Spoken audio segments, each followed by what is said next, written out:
Hello and welcome to What Culture Horror with myself, Andrew Pollard. I hope you're well. I hope you're good. I hope you had a great weekend and that your week is off to the best possible start. Of course, Thursday was Halloween, so I also hope you got up to some devilish, delightful fun, whether that was trick or treating, a movie marathon, or just whatever you got up to. I hope it went really well. And on the topic of Halloween, Jamie Lee Curtis has got the horror community talking over the past few days. Now, Jamie Lee Curtis's Laurie Strode is one of the most iconic characters in all of horror, with that character initially appearing in the excellent first two Halloweens. Seriously, Halloween 2, such an underappreciated film by the masses.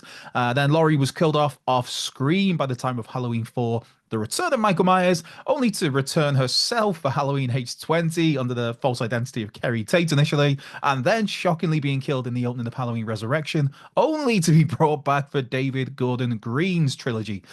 Oh, Halloween and its many, many, many timelines. Anyway, despite categorically stating that Halloween Ends really was it for Laurie Strode, Jamie Lee has stirred the pot by now refusing to rule out another return to her most famous role. Now, Jamie Lee Curtis was speaking to Entertainment Weekly, where she initially talked about how she's hung up the bell bottoms and pale shirts of Laurie, thanking the character for the memories over the years. However, rather mischievously, Curtis then dropped the old never say never line before swiftly ending the conversation, leading to Halloween fans speculating that we could once again see Jamie Lee Curtis return to Haddonfield. Now, this obviously could just be Jamie Lee messing with fans as part of Halloween season, and it does seem like there isn't much more for Laurie Strode to do following the events of Halloween Ends. That said, Miramax is currently developing a Halloween TV series that's been described as a creative reset that will take things back to the original movie and seemingly have zero ties to that recent trilogy or any films that came after the first film.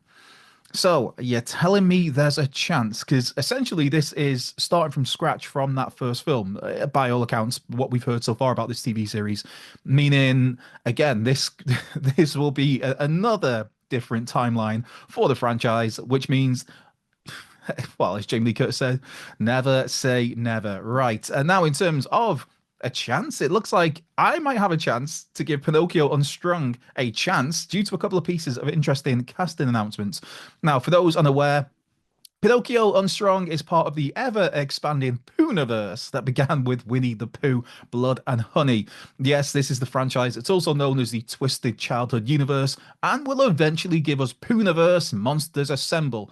Well, we've already had two Winnie the Pooh films and have Bambi the Reckoning and Peter Pan's Neverland Nightmare on the way.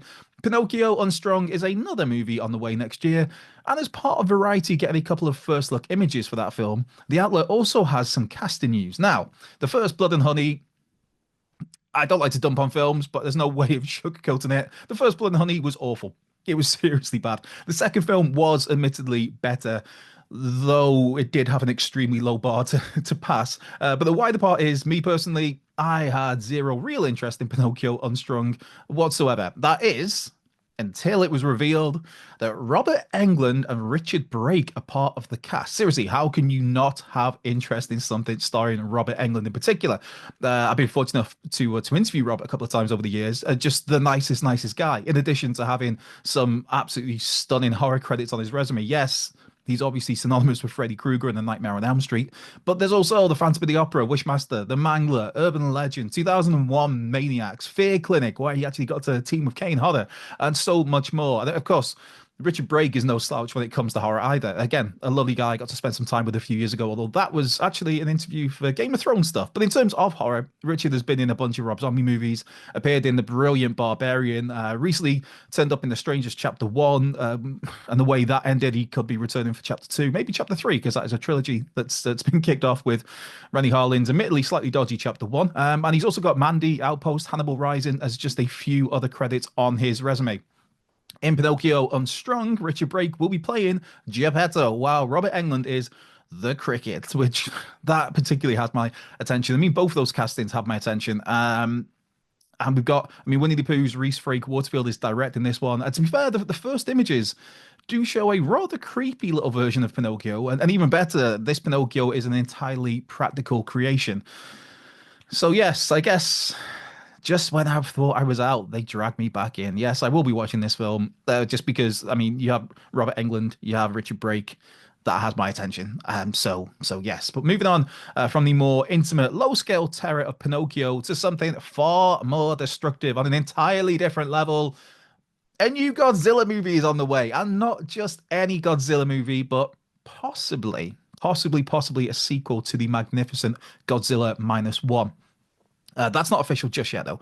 This was announced by the official Godzilla Toho X account, though, who made an emergency announcement. It was like a 10-second teaser video that was nothing of note in terms of what you saw, but what the information it gave us was very noteworthy. This announcement was that a new Godzilla movie is on the way, and that the brilliant Academy Award-winning Takashi Yamazaki is back to write, direct, and oversee the visual effects work.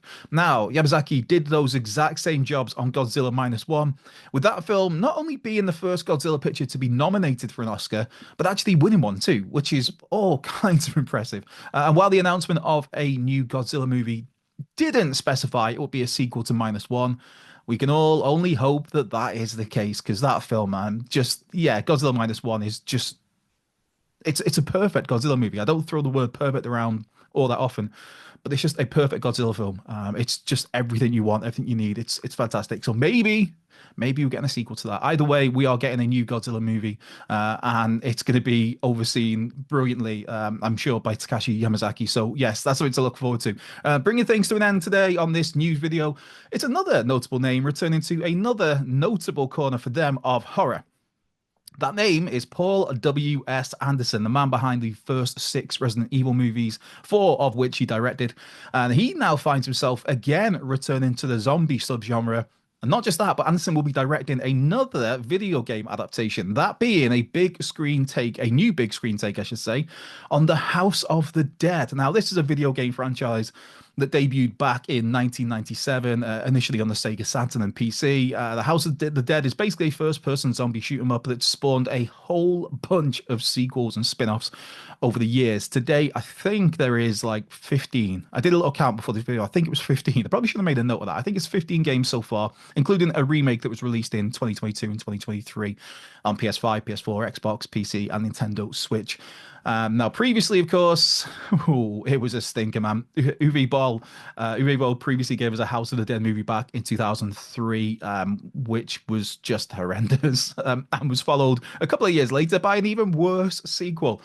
Seriously, the only good thing about either of those movies is Jonathan Cherry in the first film. I'm always there for some Jonathan Cherry, a massively underrated actor who constantly threatened to steal the show in Laurel Dean's excellent two Wolf Cop movies. I mean, if you can steal the show in a movie about an alcoholic, fire-pissing werewolf policeman, you know you're doing something pretty special. Anyway, as for Paul W.S. Anderson's The House of the Dead, the director has told Deadline that it will be based on The House of the Dead 3, highlighting Lisa Rogan as she tries to rescue her father, and also focusing on Daniel Kurian, the son of the man initially responsible for the mutant zombie outbreak. And to be fair, there's an early concept art that's been dropped out as well as part of this announcement, and it looks all kinds of gnarly. It has my attention.